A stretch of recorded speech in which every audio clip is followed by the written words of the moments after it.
जय हिंद दोस्त। आज हम एडिटोरिया के 7500 प्लस एमसीक्यू के सेट नंबर 8 को देखेंगे। इससे पहले 7 वो सेट का डिस्कशन हो चुका है, आप इस चैनल पर देख सकते हैं।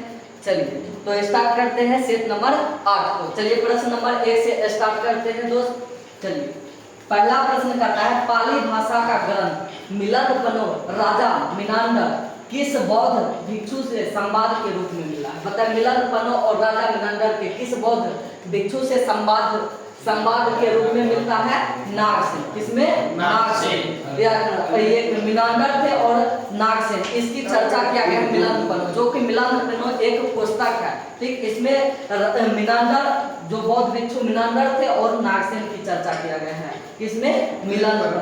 तो ऑप्शन ए। चलिए क्वेश्चन 2 कहता है, नीचे दिए गए विकल्प में से गढ़वाल वंश के राष्ट्रकूट वंश, सातवाहन वंश, सैयद वंश के संस्थापकों के नामों का सही संयोजन ज्ञात करिए। बताइए ये सब जो आपका वंश दिया गया है, इस वंश के स्थापना कौन कौन किए, उनके राजा का नाम बताना है। बताइए तो याद होगा आपको, ये सैयद वंश के बताए थे खिज्र खां, सैयद वंश का खिज्र खां हो जाएगा। उसके बाद बताए थे सातवाहन वंश, सातवाहन वंश का स्थापना किसने किया था? सीमुख ने किए थे। और राष्ट्रकूट वंश का कौन हो जाएगा? रणदीप। और गढ़वाल वंश का स्थापना किसने किया था? चंद्रदेव। तो ऑप्शन ए हो जाएगा। बताया गढ़वाल वंश का स्थापना किसने किया था? चंद्रदेव। और सातवाहन वंश का स्थापना किसने किया था? सीमुख ने किए थे। और राष्ट्रकूट वंश का स्थापना किसने किया था? रणदीप ने किए। और सैयद वंश का स्थापना किसने किया था? खिज्र खां ने किए थे। चलिए क्वेश्चन 3 कहता है, निम्नलिखित में से कौन सा हड़प्पा सभ्यता पर प्रकाश डालता है? बताइए कौन सी हड़प्पा सभ्यता पर प्रकाश डालता है? हाँ, तो पुरातात्विक खुदाई ये हड़प्पा सभ्यता पर प्रकाश डालता है। बताया हड़प्पा सभ्यता की खुदाई किसने किया था? दयाराम साहनी किए थे। दयाराम साहनी कब किए थे? 1921 में। हड़प्पा कौन नदी किनारे था? रावी नदी के तट पर थे। चलिए क्वेश्चन 4 कहता है, पांड्य राज्य के संदर्भ में निम्नलिखित कथनों पर विचार करना। ये जो पांड्य राज्य थे, इस पांड्य राज्य के बारे में कौन सी कथन सही दिया गया है? इसके बारे में कहता है, यह सुदूर दक्षिण और दक्षिणी पूर्वी भाग में अवस्थित है। ये बात आपका बिल्कुल क्या है? सही है। चलिए इसकी राजधानी महाबलीपुरम थी, ये गलत है। इसकी राजधानी महाबलीपुरम ना होकर मदुरई था। क्या था?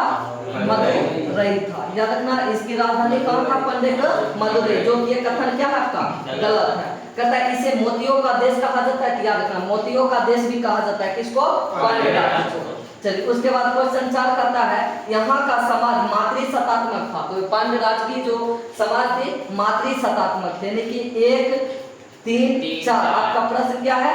सही है। तो देखिए ऑप्शन सी, 4 का ऑप्शन सी हो जाएगा। कौन कौन बताया? पांड्य वंश किस भाग में था? दक्षिणी पूर्वी भाग में स्थित था। पांड्य राजवंश किस भाग में स्थित था? उत्तरी और पूर्वी भाग में। और इसे मोतियों का देश कहा गया। और क्या कहा गया है? मातृसत्तात्मक। चलिए क्वेश्चन 5 को देखिए।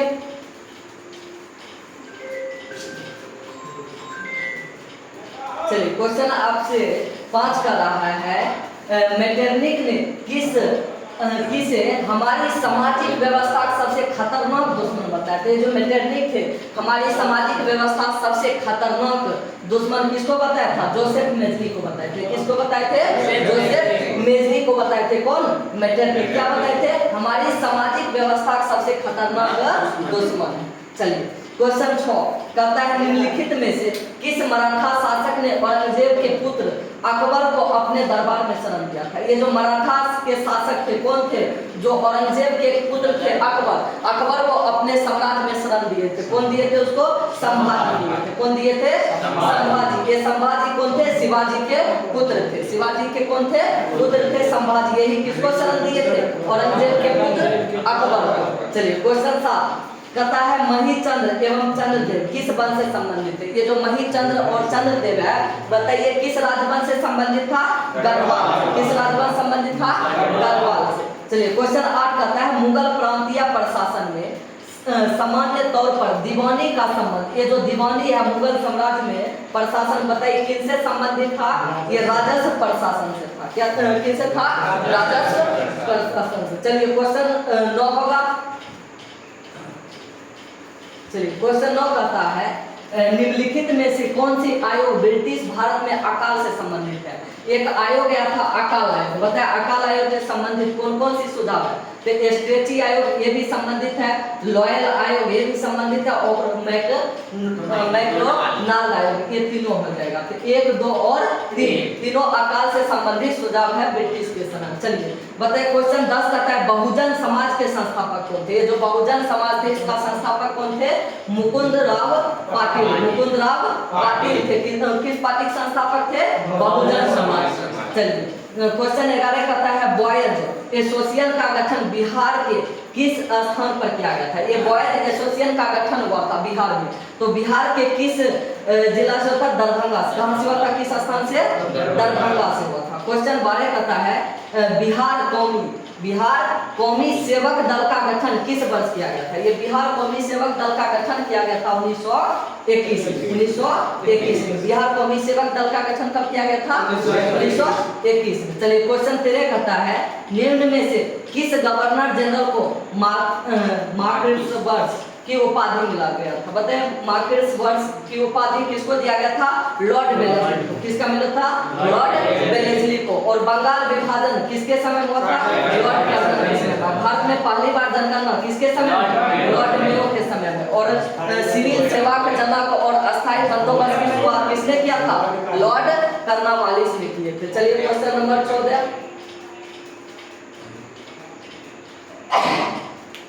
क्वेश्चन 14 आपसे कहता है लॉर्ड लिटन के समय प्रमुख कार्य कौन सी सही नहीं है? बताया लॉर्ड लिटन से संबंधित कौन सी कार्य संबंधित नहीं है? सती प्रथा का अंत लॉर्ड लिटन से संबंधित नहीं है। सती प्रथा बताया किनसे संबंधित है? ये सती प्रथा ये लॉर्ड विलियम बेंटिंग। कौन थे? लॉर्ड विलियम बेंटिंग से ये संबंधित है। कौन? सती प्रथा। जो सती प्रथा का अंत कब हुआ था? 1829 में लॉर्ड विलियम बेंटिंग के सहायता से हुआ था। बाकी बात देखिएगा लॉर्ड लिटन से संबंधित जो सिविल सेवा की परीक्षा होती है इसमें 21 वर्ष आयु घटाकर कितना कर दिया गया था? 19 वर्ष। ये आपका लॉर्ड लिटन से संबंधित है। उसके बाद अकाल आयोग का गठन इसी के समय किया गया था 1883 ईस्वी में। 1883 ईस्वी में किसका गठन किया गया था? अकाल आयोग। उसके बाद वर्नाकुलर प्रेस एक्ट पता होगा? हाँ 1878 में वर्नाकुलर प्रेस एक्ट कब आया था? 1878 में आया था। चलिए तो इसका आंसर हो जाएगा डी। कौन आंसर हो जाएगा? डी। चलिए क्वेश्चन 15 कहता है गांधी इरविन समझौता में किस आंदोलन को रोकने का प्रावधान था? बताया गांधी जो इरविन समझौता हुआ था किस आंदोलन को रोकने के लिए किया गया था? सविनय अवज्ञा आंदोलन। सविनय अवज्ञा आंदोलन जो कि गांधी इरविन समझौता कब हुआ था? 5 मार्च 1931 को। 5 मार्च 1931 को किस लिए किया गया था? सविनय अवज्ञा आंदोलन को रोकने के लिए किया गया था। यह सविनय अवज्ञा आंदोलन कब हुआ था? 1930। चलिए क्वेश्चन 16 कहता है आपसे निम्नलिखित कथनों पर विचार करें और सही कथन को पहचानें। चलिए क्वेश्चन दिया गया है, विचार दिया गया है, सही कथन को चुनना है। बताइए कौन सी कथन सही है? कहता है अविश्वास प्रस्ताव मंत्री परिषद में विश्वास की कमी व्यक्त करने के वाला प्रस्ताव। हाँ ये बात सही है, कमी को व्यक्त करता है। चलिए क्वेश्चन देखिए 2 विश्वास प्रस्ताव लाने के लिए कम से कम 50। ये गलत है, 50 नहीं रहना चाहिए। कहते हैं लोकसभा में अविश्वास प्रस्ताव लोकसभा की प्रक्रिया आचरण के नियमों के प्रावधान के द्वारा होते हैं। ये बात क्या है? सही है। तो ऑप्शन 1 और 3, 1 और 3 किसमें है? सी में। तो 16 कौन हो जाएगा? सी हो जाएगा। चलिए क्वेश्चन 17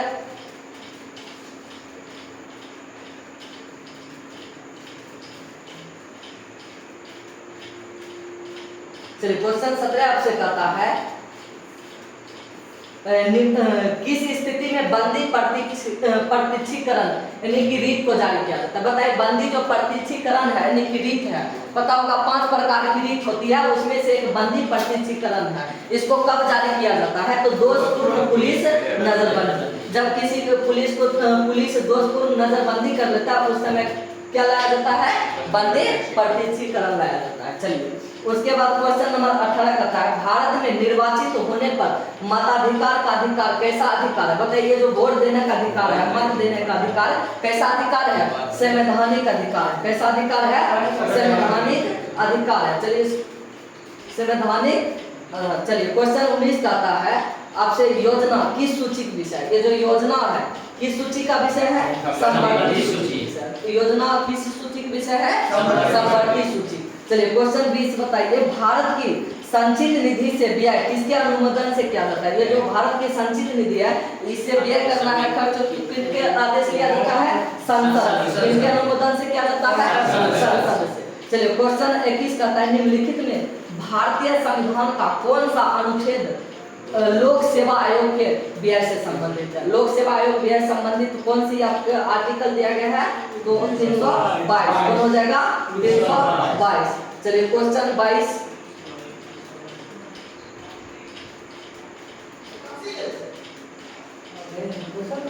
चलिए क्वेश्चन 22 आपसे कहता है, निम्न में से कौन सा कृषि पद्धति सही करना है? बताइए कृषि पद्धति में क्या होता है? पहले कृषि पद्धति में सबसे पहले अपना मिट्टी तैयार करेंगे, ठीक, उसके बाद बुआई करेंगे, बुआई के बाद सिंचाई, सिंचाई के बाद कटाई। यानी कि ऑप्शन बी है ना, मिट्टी तैयार करना, बुआई करना, सिंचाई करना, तब जाकर कटाई होता है। ये कृषि की सही पद्धति है। चलिए क्वेश्चन 23 करता है, तातीपाका, ये तातीपाका एक तेल रिफाइनरी है। क्या है? तेल रिफाइनरी। ये कहाँ पर स्थित है? ये कहाँ है?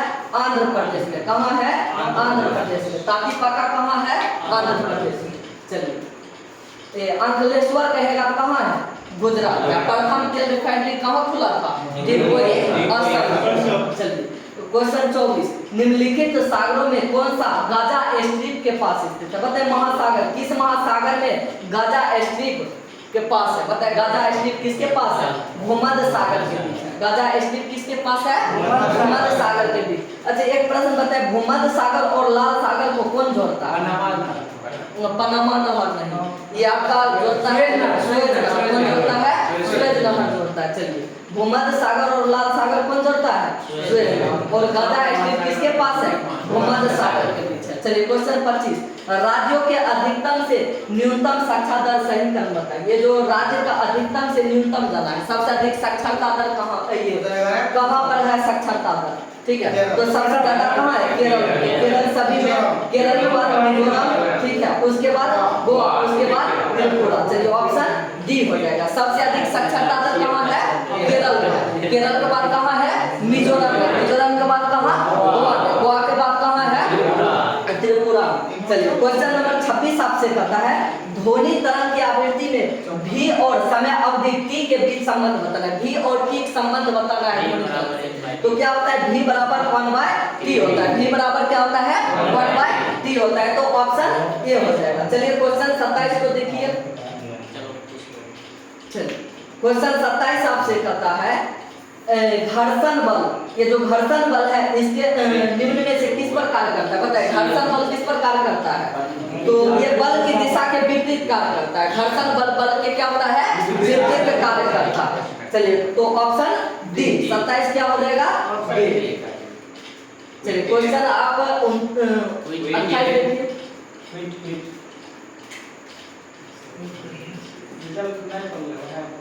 चलिए क्वेश्चन 28 देखिए, आपसे प्रश्न कर रहा है। चलिए 28 कहता है, नकारात्मक त्वरण निम्न में से किस दिशा के विपरीत होता है? ये जो नकारात्मक त्वरण होता है, बताइए किस दिशा के विपरीत होता है? वेग के विपरीत होता है। किसके? वेग के विपरीत होता है। कौन? नकारात्मक त्वरण। चलिए क्वेश्चन 29 कहता है, हाइड्रोक्लोरिक अम्ल कांच के बोतल में नहीं रखा जाता है क्योंकि यह अभिक्रिया करता है। बताया हाइड्रोक्लोरिक जो अम्ल है कांच के बोतल में नहीं रखा जाता है। क्यों नहीं रखा जाता है? क्योंकि ये कांच की सिलिकॉन डाइऑक्साइड से क्या होता है? अभिक्रिया करता है। ठीक है, याद रखना, कांच की सिलिकॉन डाइऑक्साइड से ये अभिक्रिया कर लेता है, इसीलिए हाइड्रोक्लोरिक अम्ल को कांच की बोतल में नहीं रखा जाता है। चलिए क्वेश्चन 30, संयोजकता के इलेक्ट्रॉनिक विन्यास सिद्धांत का प्रतिपादन सर्वप्रथम किसने दिया था? ये जो इलेक्ट्रॉनिक विन्यास है, बताइए इलेक्ट्रॉनिक विन्यास का प्रतिपादन सर्वप्रथम किसके द्वारा दिया गया था? कोसेल व लुईस के द्वारा। कोसेल व लुईस के द्वारा क्या दिया गया था? इलेक्ट्रॉनिक विन्यास दिया गया था। चलिए क्वेश्चन 31 कहता है, निम्न में से कौन सी धातु शीतल और गर्म दोनों दशाओं में जल से अभिक्रिया नहीं करता? बताइए, चाहे धातु शीतल हो या गर्म हो, दोनों दशाओं में किसी भी में अभिक्रिया नहीं करता। वो कौन है? Fe है, लोहा। कौन है? लोहा। चलिए क्वेश्चन 32,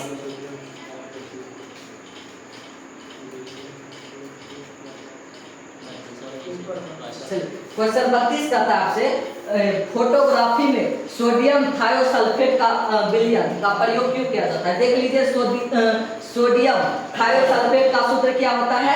Na2H2O3 होता है, Na2H2O3।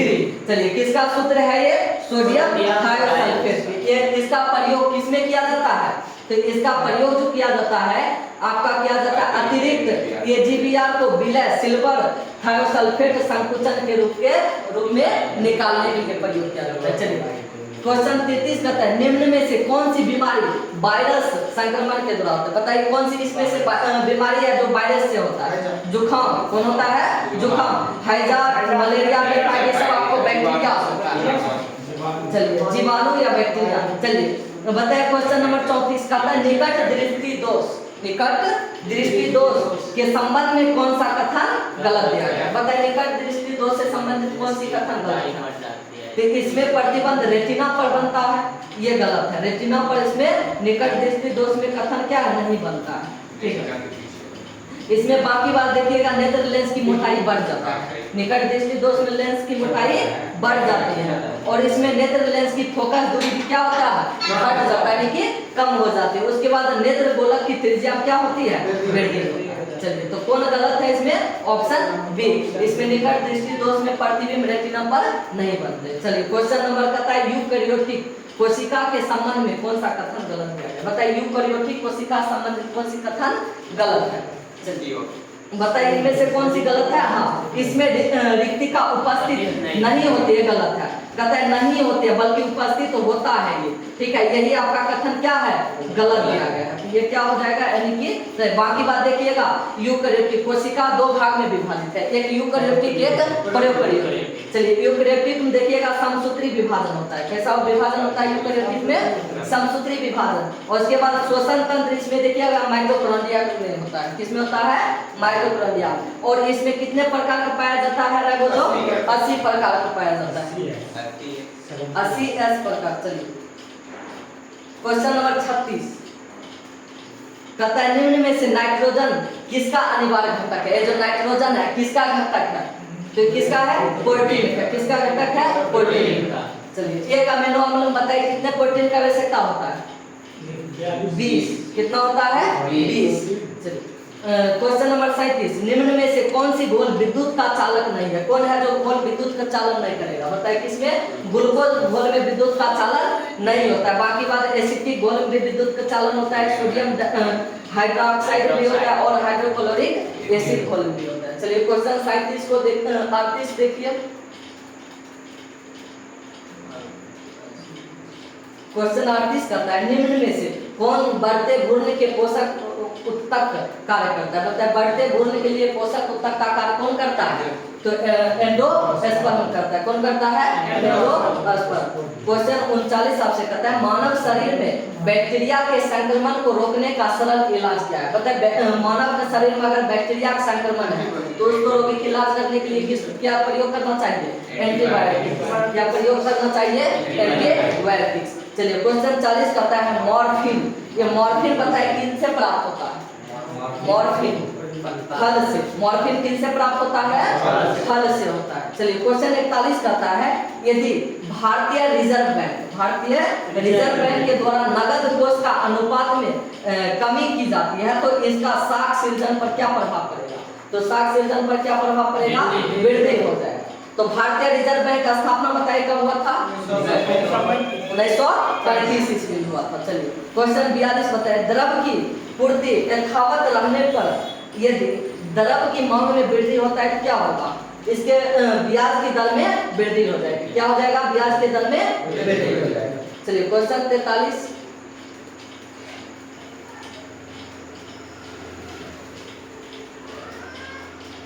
चलिए, क्वेश्चन 43 आपसे कहता है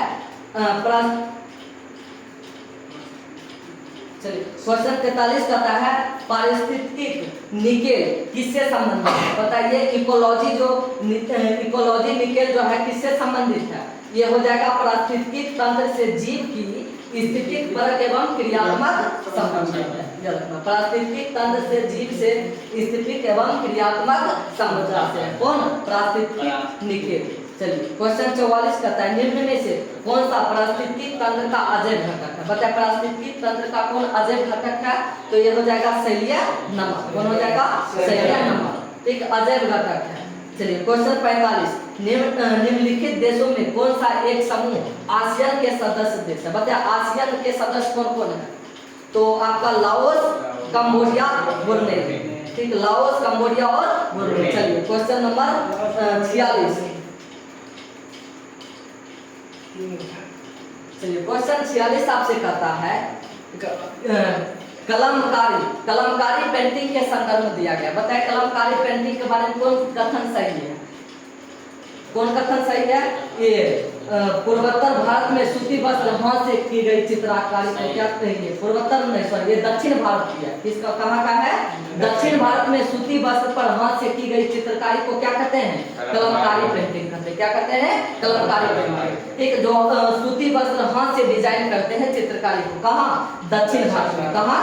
दक्षिण भारत में। चलिए क्वेश्चन 47 कहता है सूची 1 को सूची 2 से सुमेलित कीजिए और तथा सूची के अंत में दिए गए खुद का सही उत्तर बताइए। बताइए इस मिलान को बताइए। बताइए सिमलीपाल राष्ट्रीय उद्यान कहाँ है? उड़ीसा। सिमलीपाल कहाँ है? उड़ीसा में है।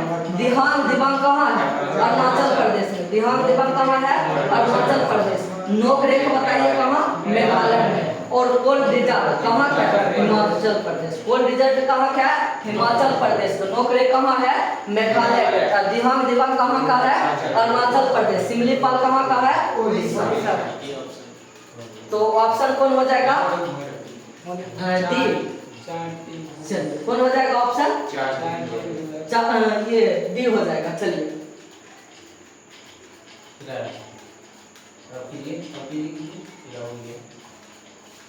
क्वेश्चन नंबर 48 देखिए। क्वेश्चन 48 कहता है किस ग्रंथ को तमिल साहित्य का बाइबिल एवं तमिल साहित्य का आधार ग्रंथ माना जाता है? बताए कौन सी तमिल साहित्य है जिसको बाइबिल और तमिल साहित्य का आधार ग्रंथ माना जाता है? तो त्रिकुरुला। क्वेश्चन 49 भारतीय राष्ट्रीय अंतरिक्ष संवर्धन और प्राधिकरण केंद्र, ठीक है, INSPC का मुख्यालय कहाँ है? कहाँ है इसका? अहमदाबाद में। कहाँ है? अहमदाबाद में। बताए भारतीय राष्ट्रीय अंतरिक्ष संवर्धन का कहाँ है इसका मुख्यालय? अहमदाबाद में। कहाँ है? अहमदाबाद। केंद्र सरकार के द्वारा राष्ट्रीय स्वच्छ वायु कार्यक्रम का प्रारंभ कब किया गया था? बताइए केंद्र सरकार के द्वारा राष्ट्रीय स्वच्छ वायु कार्यक्रम कब स्टार्ट किया गया था? 2019 में। चलिए आज के लिए इतना ही दोस्त, मिलते हैं फिर कल सेट नंबर 9 को लेकर। चलिए धन्यवाद।